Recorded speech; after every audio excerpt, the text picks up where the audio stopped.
Welcome to another episode of the Transforming Lives panel podcast.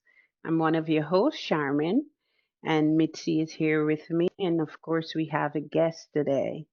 But before we continue, just join me in a minute or so of grounding exercise where if you're comfortable and it's safe enough to close your eyes, you can do so. If not, just take a deep breath in through your nose and feel that breath as you take it in and just let it out through your mouth with an exhale. Now take another deep inhale and hold that breath at the top.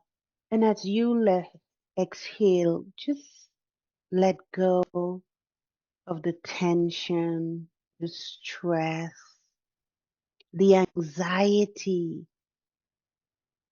anything that did not serve you today. Just let it go as you inhale in and out, in and out. And as you exhale, just let go of the tension, the stress, and all that can prevent you from being present for the next 30 to 45 minutes. Just let it go.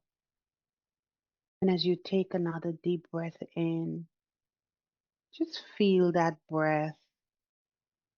And as you exhale, just join us again in the room. Thank you for taking the time to be grounded with us and to be centered with us. And today we have a special guest, and I'm excited to have her on the Transforming Lives panel podcast. And I'm just going to read a short bio for Angela Harvey, who is a transformative author and poet based in Wake Forest, North Carolina. With over 25 years of experience in social work and personal development, she empowers individuals through workshops and retreats. Her debut poetry self-help book, Poetic Alchemy: Seven Intentions for Healing, Growth, and Transformation, reflects her journey of turning heartbreak into art. As the director of Black Rainbow Love and a columnist for Swerve magazine, Angela advocates for personal growth, particularly within marginalized communities. Her work inspires readers to embrace their potential and heal through creativity and self expression. Angela, welcome to the Transforming Lives panel podcast. Is there anything you would like to add to that bio? No, you did a great job. I actually was looking around like, who is she talking about? Yeah. Thank you. You made me sound really good. You are good because everything that I said is what you've done. Yes, that's very true. I'm still trying to wrap my head around it all, but yes, thank you very much. So you're very welcome. My first question, your book, Poetic Alchemy, explore the transformation of pain into art. Can you share a specific moment from your journey that sparked this concept for you? Mm. Well, it was absolutely during in 2019 is when the poetry kind of um, just flowed from me. And keep in mind, I wasn't a poet before, so it wasn't like poetry was my thing. But I do remember when putting it down, I had these 30, it was like 35 plus poems that I had. And most of it was not on paper. Most of it was on barf bags, napkins, the back of envelopes, whatever I could get my hands a hold to, because usually it was moments where I literally found myself not able to manage my emotions, getting ready to cry. And I don't mind crying in public because tears, I think, are a healthy thing.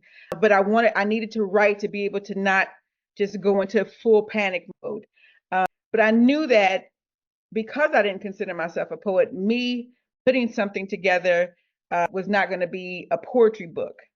The other piece was that if I could be in this space and place, I knew for sure. And just like people that maybe drink or get too carried away with something that overload, they always swear that if you let me out of this, I'll never do it again. Well, I always say, God, if you get me through this, I promise I'll go deliver everybody I can with this message. I will repurpose this pain for the good of other people if you let me live through this. Sometimes it sounded the opposite. It's like, okay, if you just come get me, I'll leave the stuff here for the people, but just come and get me out of here because I didn't want to be here any longer. And that's when I knew that it would be something. I've written a few other books, but not ever published anything. And I knew that my first book would be something that would charge people to heal, grow, and transform. I didn't want to do anything that wasn't gonna get people moving.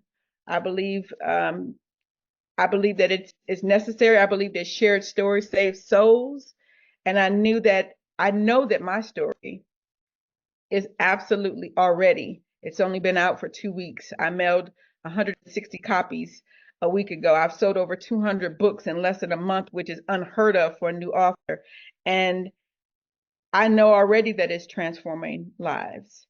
My youngest person that ordered the book is 16. My oldest is my neighbor who's 82, and she literally takes it with her to her appointments and just is so excited, highlighting things. She can't wait to have me over so we can talk about it. I just knew that it was going to be something that I was going to have to share. And I've always been transparent, not always. In these last few years, I've used transparency as a superpower so that people can see. I can be the example, whether it's the example of what not to do or the example of what you might want to do. Either way, being able to be transparent, and transparency also sheds shame. So I knew I didn't want to take that with me. So what's in the book, the way that the poems are laid out, everything is just the way it was, meaning the poems are in the exact order. And I labeled the 3 categories: hurt, healing, and transformation. Those are literally 3 chapters because that's how it went. So yeah, for the people, always about the people. And I'm always thinking like, how can I use my experience to help other people? How can I use my hurt for other people? How can I use my skills and talents for other people? And I think that because I'm blessed with skills and talents, I tell people all the time, our gifts are ours to open, but they're not ours to keep. And everybody is assigned to a group of folks. And if you're sitting on your gift, that's a group of people that are without what they need to live this life abundantly. So I don't hold on to mine. And that's what Poetic Alchemy is. It's me letting go and not holding on to that and giving it to other people. You mentioned that there was 3 chapters. Could you say them again? Hurt, healing, and transformation. Right. And so how long were you writing hurt poetry versus, how long were you sort of in each phase? Because you said you published them in the way that it came in as you went through that process. Right. That's a great question. Thank you for asking that. I felt like I was in hurt forever, mainly because even as I exited some of it, there were still things that would happen that would, even to this day, that would just knock me off my feet. But I probably was there. Let me put it to you like this. I left the relationship in August of 2019. By December of 2019, I had lost 47 pounds. Moved out of the state to a place where I knew nobody. I didn't have any family there, friend. Like literally, I was running with myself, away from myself. I come to find out, it was a long while. I would say over a year, because then the pandemic happened, and I had to sit down and sit with not feeling worthy, not feeling appreciated, not feeling acknowledged, and not being able to do those things for myself. Because that's where the healing started. Like, okay, if nobody's going to be able to do this for me, I'm going to have to do these things for myself, me and God, inward and upward. And that's where it came from. Like, okay, so the transition happened probably a year later. And some of it never fully went away, but I was able to manage it in a way that wasn't debilitating. Because there's nothing worse than being the energetic, vibrant woman that I am to find yourself being unable to do anything but cry. My friends would tell you I'm the only person they know that could cry all day long. But I also believe that crying is healthy. So I didn't have a problem with it. Never apologize for it.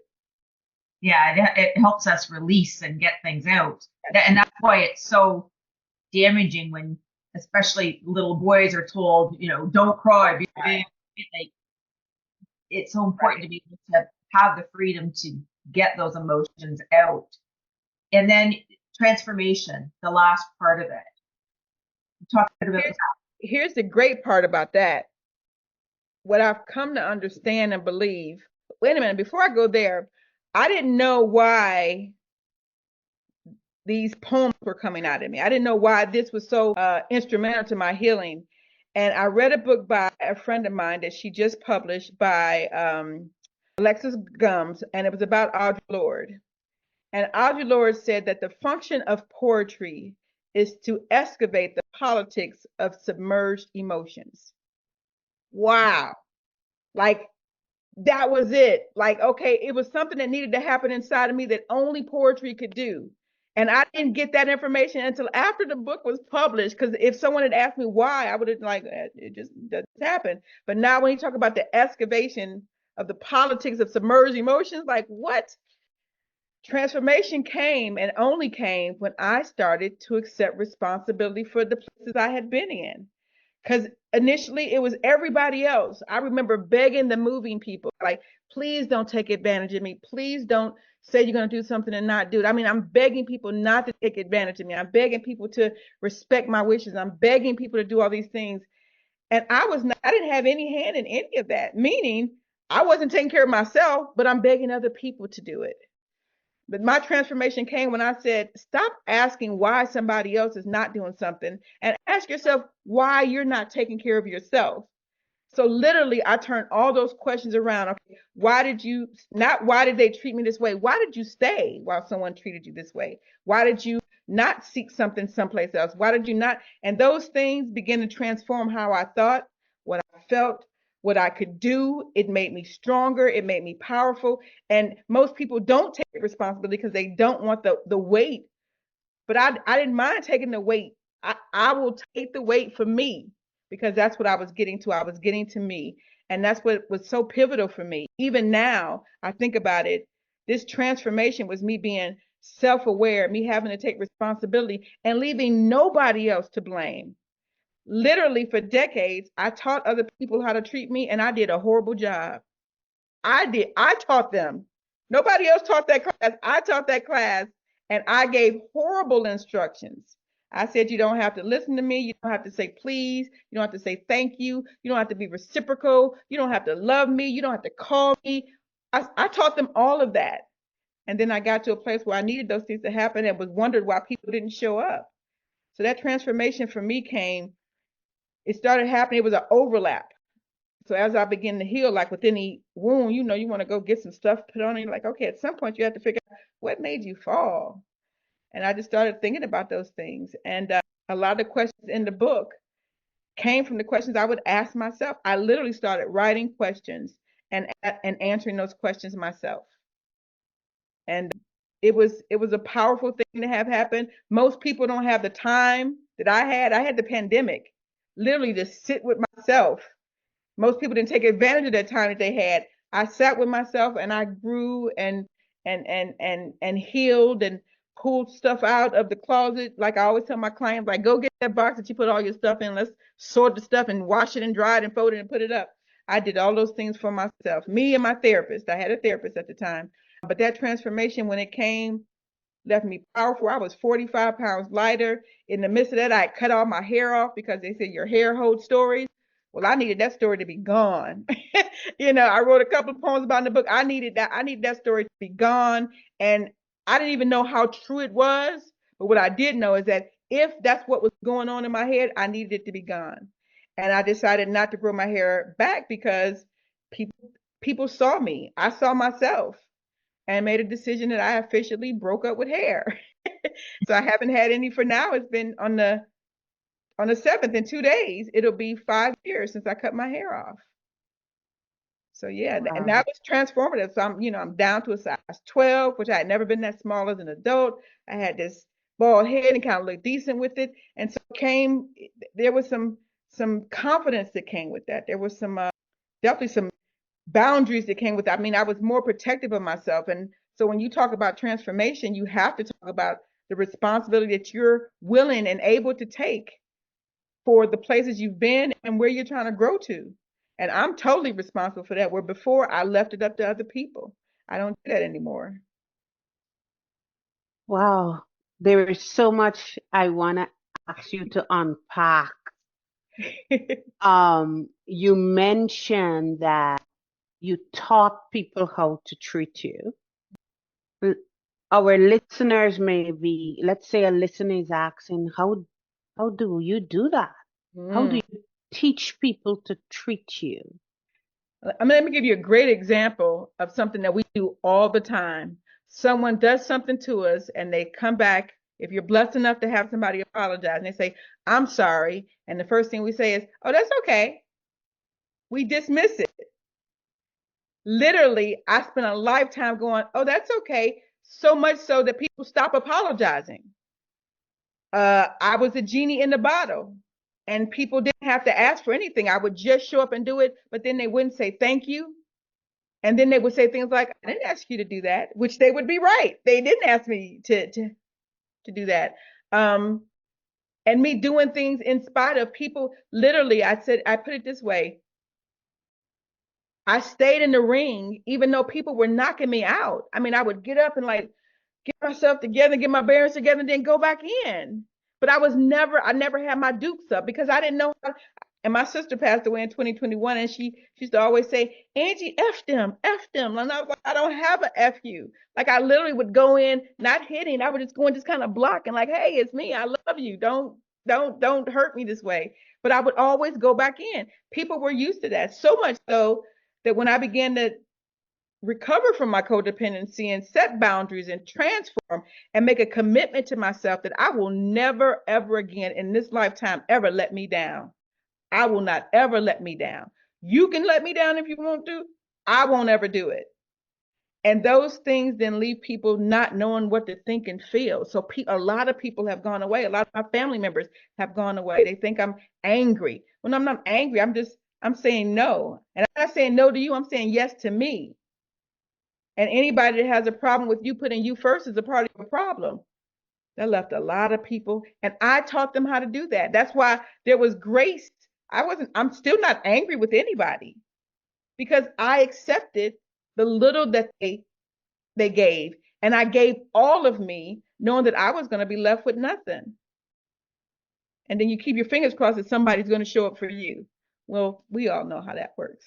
It doesn't. So yeah, that's what that was for me knowing that I had given people permission without giving people permission that they could treat me a certain way, and my feelings and my love for them would never change. So if you come in my store all the time, you never have to pay for anything. At some point, I can't get upset with you because I can't call it stealing because because you've allowed them to do this for decades. I think you brought up such a great point there when you said they would, early on say they were sorry for something, you'd say, oh, that's okay. And just that little thing, trains them, as you said, to then the next time they don't even bother to apologize. And then that it sort of de-evolves to the point where, like you said, you've just got nothing left to give. You're so drained emotionally, physically, mentally, Yes. because you've been giving, and nothing's been feeding your own soul and energy. Right. And you mentioned, picking up and moving to a new location. And, I had some family issues and things go on a few years ago. And, one of the things my husband and I did too was we moved very specifically to a new location because I felt that we needed that distance so that we would have the time, the emotional space, the physical space, everything to be able to process, and that you needed that distance in some way. I have a question too about shaving your head and cutting your hair off, because I mean, it's a very big transformation, and it's one that probably a lot of people can't imagine doing, because it is so big, and because for women hair is, part of sort of who we are, like our breasts in some ways. Right. Can you talk a little bit about what sort of brought you to that point, and also as you were going through it and actually like taking your hair off, and once you had like kind of just sort of share with our listeners kind of what was going on with you transformationally, and how that all occurred. Okay. Well, I used to have locks, sister locks originally, and then they had to be transformed into locks because they began to fall out. And the partner that I was with didn't want me to cut my hair, because at some point I wanted this short little Wanda Sykes type of afro. I'd envisioned that already. I'd envisioned going gray and having a look like I was looking forward to that. And they didn't want me to cut it. So when I made a decision to cut it, my first thought was, I can't believe I held on to something that I had planned to get rid of because of somebody else. Like somebody else could tell me, somebody that wasn't treating me well could tell me, hold on to something that I no longer wanted, and I did. So initially it was an act of defiance. But then they say that your hair holds stories. And I knew that I needed that story, that those last 5 years, I needed that to be gone. And literally it was me thinking childlike, because I'm depressed and insane in some places. Like, hey, if I get rid of my hair, some of this will go away. I won't look at it and think I only have this because of that. I only have this. And literally it would have been a reminder of sorts. And November 7th, I was in Dallas, Texas for a friend's wedding. And I had a friend come over. I remember going to Walmart to get scissors. Knew that there was a barber there, that when I cut it all off, the next day I was already scheduled to go in to clean it up or whatever it was going to be. And I knew it was going to be emotional. I had no idea what I would look like. I had no idea I was going to not have hair going forward. All I knew is that what was supposed to happen that night, I was supposed to cut it. The next day I had an appointment to get it shaved. And then that afternoon I was supposed to go to my friend's wedding. And keep in mind, these people haven't seen me probably for a year or so. And again, I lost 45 pounds. I went from a size 20 to a size 14, literally in 4 months. And I cut my hair as 176 locks. I still have them. I cut them one by one. And I mean, literally was gut wrenching. I cried and cried and cried and cut, which is the reason I had my friend there for standby assist. And I cut them until they were all gone. I literally cried myself to sleep. I don't even know that I saw my head that night. I woke up the next day. I don't even know that I looked at it at all until I sat in the barber chair. My friend, the barber, actually cleared the barber shop and allowed me just to sit, because all while she was cutting it, I just cried and cried and cried. And before my appointment, I walked the parking lot and just walked excessively, and stayed at a church at the corner. I stopped and prayed and prayed and walked and walked and walked. And all I just kept thinking was, just let this pain stop. And I got my hair cut, finally saw it, and thought, wow, that's about, I didn't think, wow, you're beautiful, wow, you're gorgeous, wow, this looks amazing. I thought, whoa, girl, you don't have any hair. And went to this wedding. And when I tell you that people saw me and was extremely complimentary, so much so that I thought somebody maybe had called and paid them, or told them, like, hey, when you see her, say she's beautiful, say she looks nice, acknowledge her. But it was overwhelming. It was overwhelming. I was at somebody else's wedding, probably doing more crying than the bride.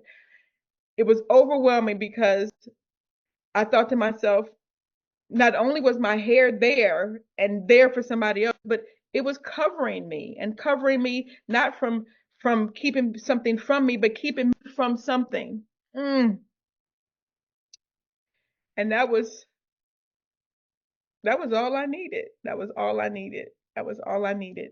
And it's it was so pleasantly overwhelming that I had all these scarves and hats because I was going to just kind of use the scarves and hats until my hair grew back, and it felt so good that I decided not to grow my hair back. And I still look at myself and go, I cannot believe you don't have any hair. My granddaughter, who's now 8, when she first saw it, she's like, Gigi, like all girls have hair. Like she just didn't understand why I didn't have any hair. And fast forward 5 years, I just left Las Vegas to see her, and she says, Gigi, you look at any other woman that you're around, and you're going to see people with hair. Like she just doesn't get it. And I can't wait till she's old enough to understand, or old enough to understand my reasoning, but bigger than that, that she got to keep pieces of her Gigi because I don't have hair. She got to keep her Gigi, period, because I don't have hair. And one day she will be happy that I don't have any hair on my head. Yeah. Wow. Wonderful. So, so many truths and nuggets you have shared there. I understand the whole Mm. emotional journey that is attached to here because I ball my head often.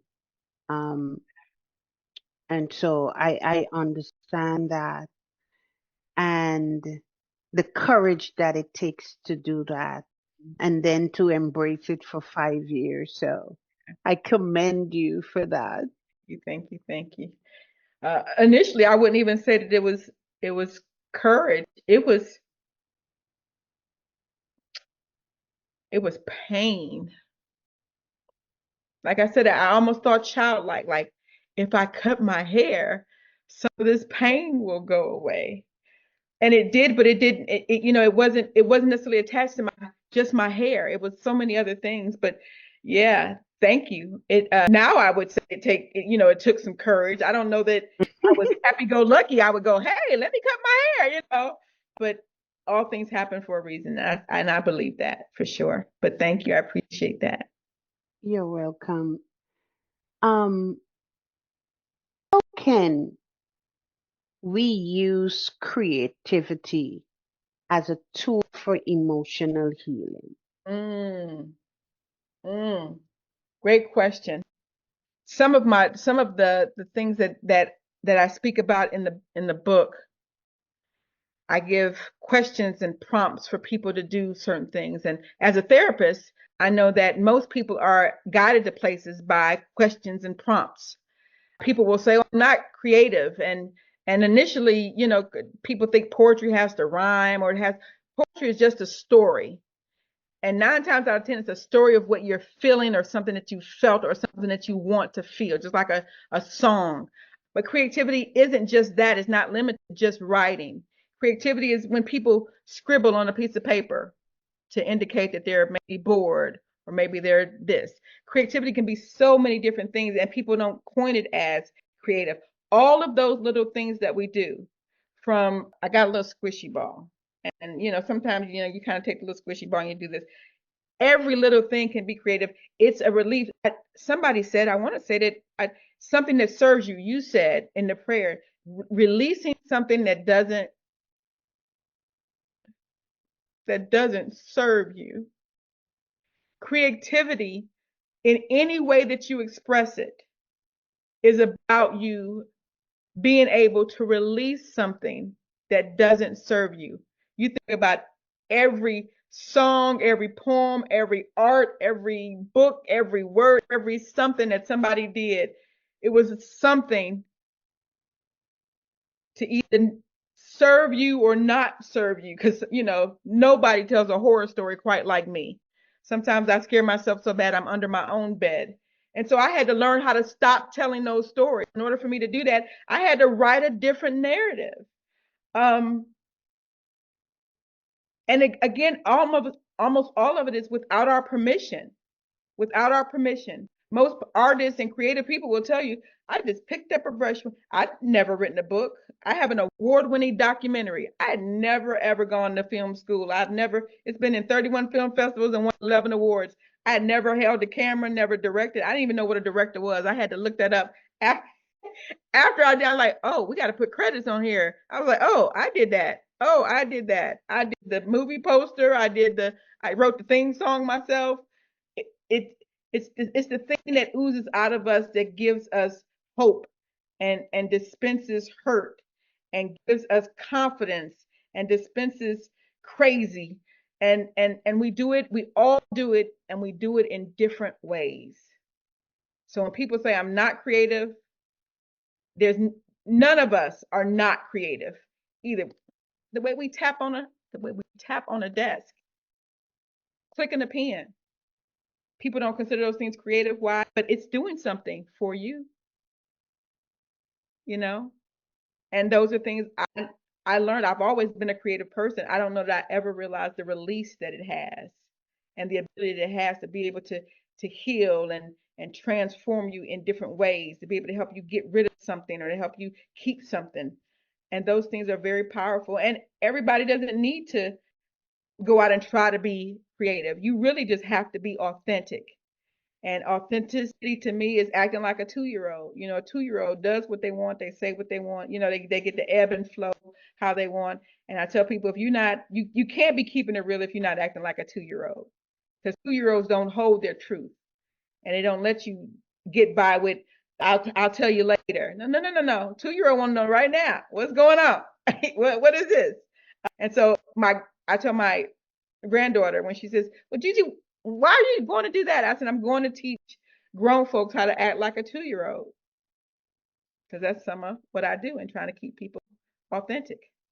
And, you know, as you were talking, just before you mentioned about sort of the child aspect, I was thinking back to that very thing is that, you know, for children, when they're traumatized, you know, and when they're experiencing good things, it's about, you know, they're drawing pictures, they're singing, they're playing, they're letting themselves feel and express and have the emotion. And somehow as we go through our life, that gets pushed down in us.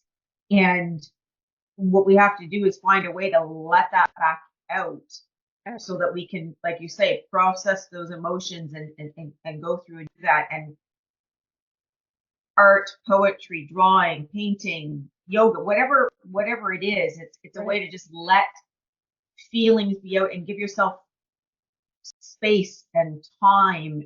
You know, hopefully we won't all go through another pandemic to give everybody lots of time to do it, but there are ways you can do it without a pandemic. Right.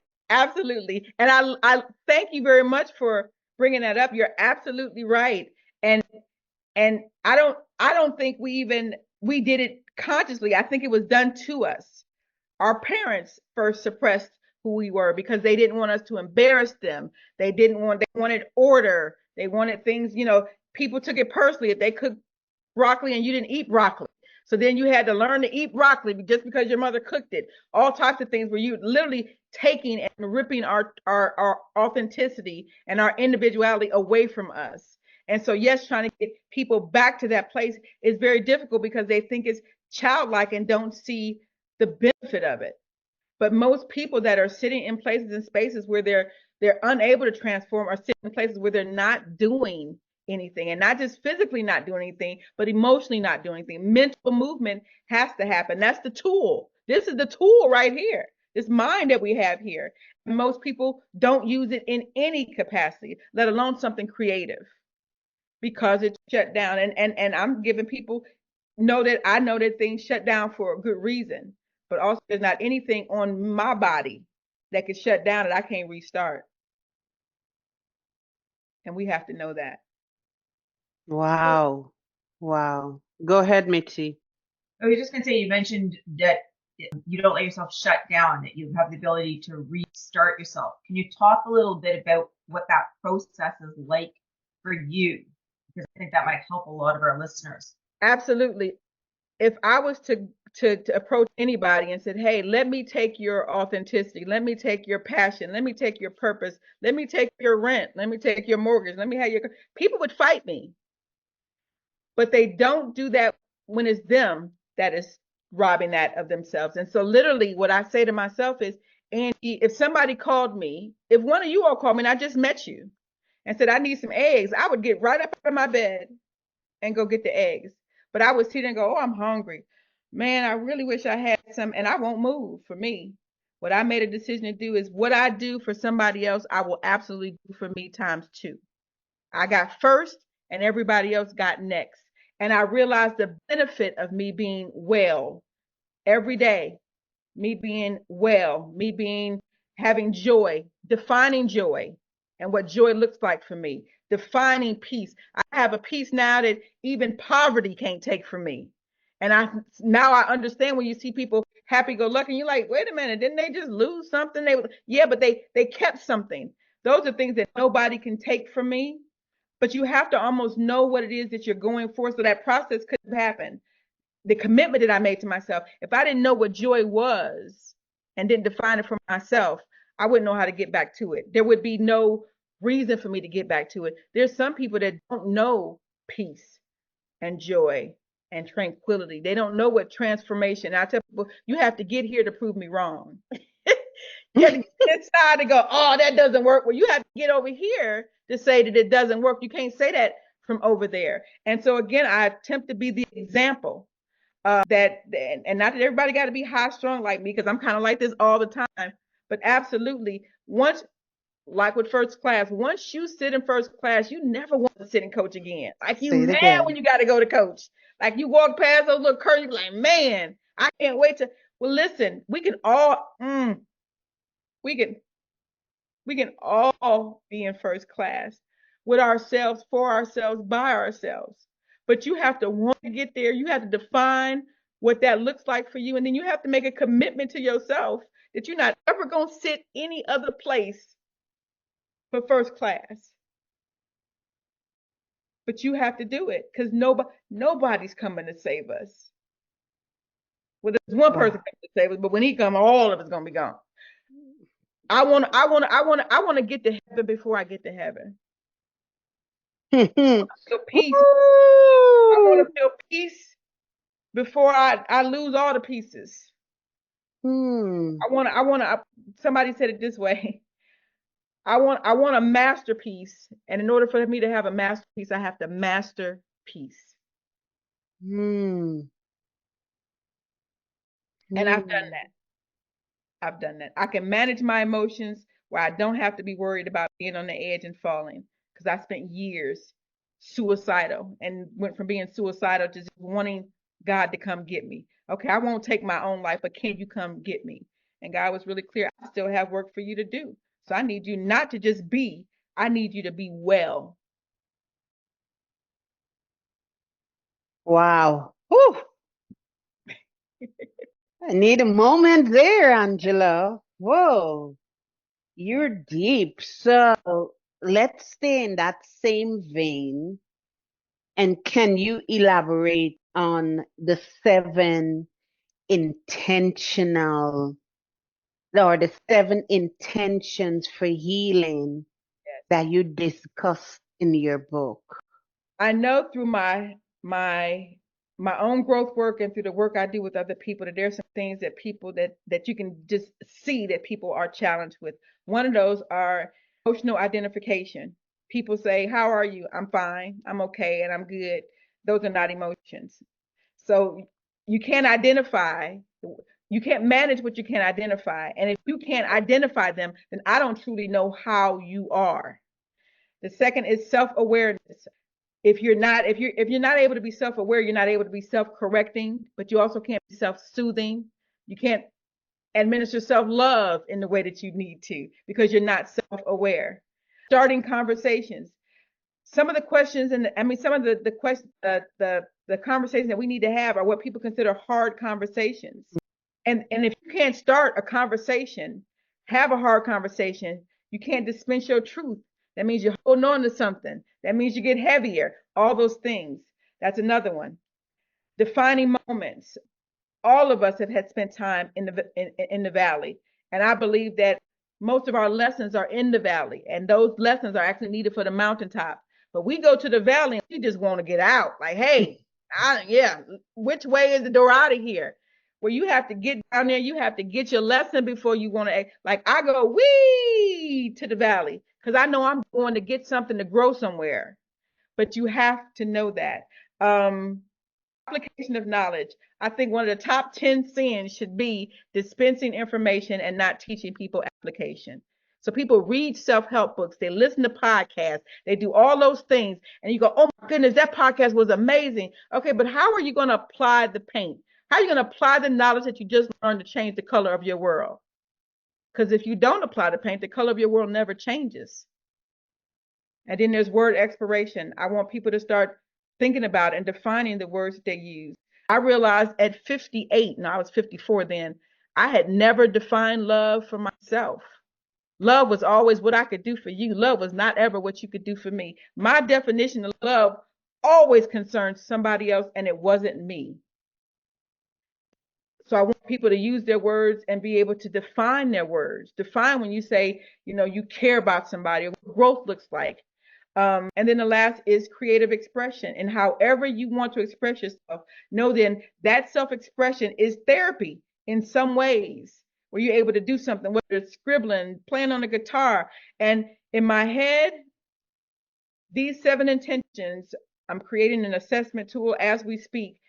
I'm hopeful people are gonna to talk about their intention status the way they do about your love language. So then I could know how well you do in this emotional identification, how well you do with this self-awareness, how well you do with the starting conversations. Because I'm here to tell you, as a person that's been dating, people are not able to start conversations. They're not able to hold conversations unless they're talking about themselves and it's something they want to talk about. But as you just said, I'm deep. So I'm going to ask you, what was the highlight of your day? And for some people, that's a deep question. I'm just trying to get to know you better.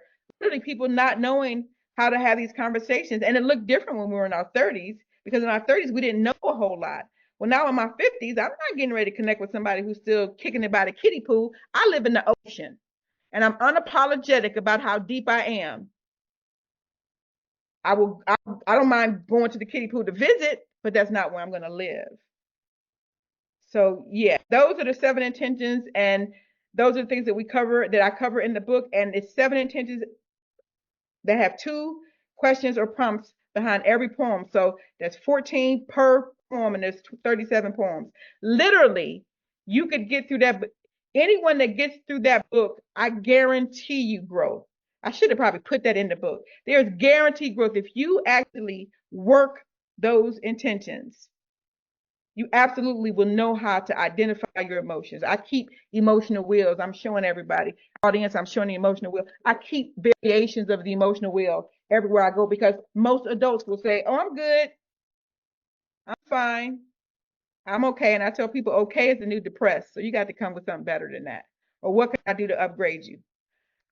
So those intentions, I'm hopeful, will take people places and get people to realize that we can do this.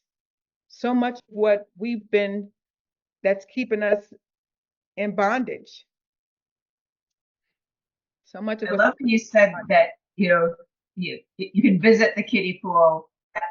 You live a deep life and you're in the ocean. Right. And, I think that with social media and so much stuff, like everybody has short attention spans. No one gives themselves the space or the time to go deep. And so it's like a skill that's gotten lost.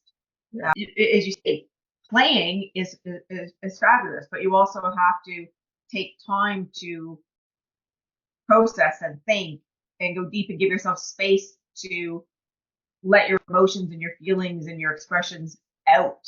Right. And I think that was just such a great analogy that you gave. I don't know if you happen to have your book beside you, but maybe if you could share one of your poems, give our audience a little taste of your brilliance. I absolutely could share my poem. One of the things I was going to say is that I use the word deep because other people use the word deep. but actually it's just where we're supposed to be. Exactly. I mean, just like they called honesty. No, it's just honesty, but we've gotten so fragile that I can't even be honest with you. You've gotten so shallow that I can't even be deep. I can't ask you how. I'm not even asking you about to come up with something. I'm asking you what was the highlight of your day. And if you thinking about your day is too deep, it should be problematic. There should be nothing I ask you about you that you can't answer. That's when you know you transform. When someone says, I got a question, and guess what I always say? If it's about me, I got to answer. That's just it. That's just all. How open are you all to about what? You know what? Is it anything I talked about that you felt like you would want to know more about? Because I got you choose. Me choose. Okay. I'm going to pick one that's just really short and sweet because it absolutely brought home for me what my first introduction to something, and I'm like, oh yeah, this is crazy. I don't want anything to do with this. It actually is the introduction to loneliness. I had never in my life I ever felt like had ever been lonely. But man, oh man, that introduction, I hated that introduction. Like, yeah, you could have kept this. It's called the introduction. Until now, I only heard about you from others. I had no desire to meet you. You didn't seem like my type. Then one day, without warning, when I was at my lowest, you extended your hand and I gave you mine. Hello, my name is Loneliness. It's a pleasure to finally meet you. And when I tell you to take out, I'm like, wait a minute. Wait, like I don't want to be introduced to you. I don't want to know you. I don't want you to stay here. You can't live here. I don't want you to be here. And I've had to battle with that since I wrote that poem. Because if I had a friend in this world, I wasn't lonely. But I believe what I have here is a little thing that I keep next to me. I'm showing them something. And it says, Angela, you have not been overlooked, abandoned, left behind, forgotten, or rejected. You have been set apart, hidden, preserved, prepared, positioned, and protected. I was not ever lonely. I was not ever lonely. But I was alone. And I didn't know the difference between the two for a very long time. That's really powerful. Thank you, thank you, thank you. Angela, you will have to be back. Anytime. Anytime. And you all ask questions I've never been asked these questions before. So like that was, yeah, and see what I mean by there's not a question about me that I shouldn't be able to answer to come up with. The hardest question was how close was my book? That was it. You know? So yeah, anytime. It was definitely my pleasure. And I love helping grown folks grow up. And if I can use my story for somebody else to heal and grow and transform, I'm all about it. And I'm here for it. That's my assignment. Thank you. Thank you. And thank you for embracing your assignment. Thank you for walking in your purpose. Thank you. Thank you. Thank you. Thank you. And they so much for sharing. They can get the book on Amazon. Okay. Over on my website, Angie Harvey Speaks. I'm still even doing autographs. So if they order it through me, I can autograph it for them. And I tell people all the time, I would love to be supported, but I'm not necessarily looking for the support. I'm looking for a save. I don't want you just to buy the book to give me $20. I want you to buy the book to grow from the book. That's what I want to have happen. Wow. Wow. Thank you. Thank you. And if our listeners visit your website and you have a workshop that is coming up, would they be able to see that? Absolutely. And I have many things coming up. There's going to be a book club that I'm going to actually facilitate from Poetic Alchemy. There's going to be what I call vision displays, because I don't think a vision board should go on a piece of cardboard. So we put vision boards on hats. We put them on wall hangings, because if the vision is not displayed, you don't see it. If you don't talk about the vision doesn't matter.